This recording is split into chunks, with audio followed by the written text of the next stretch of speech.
ఇప్పుడు చెప్తాను. Hollywood thriller సినిమాను కూడా మించిపోయే ఒక సంఘటన ఒడిశాలో జరిగింది. ఒక మద్యం కంపెనీపై ఆదాయం పన్ను శాఖ చరిత్రలోనే అతిపెద్ద దాడి చేసింది. ఇందులో భారీ మొత్తంలో నగదు స్వాధీనము చేసుకున్నారు. ఈ దృశ్యం చూసి చాలామంది ఆశ్చర్యపోయారు.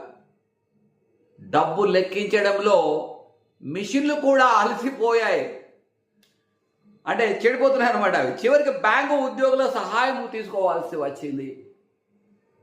ఇది మరి స్వాధీనం చేసుకున్న ఈ భారీ మొత్తంలో నోట్లను ట్రక్కులలో తీసుకెళ్లాల్సి వచ్చింది.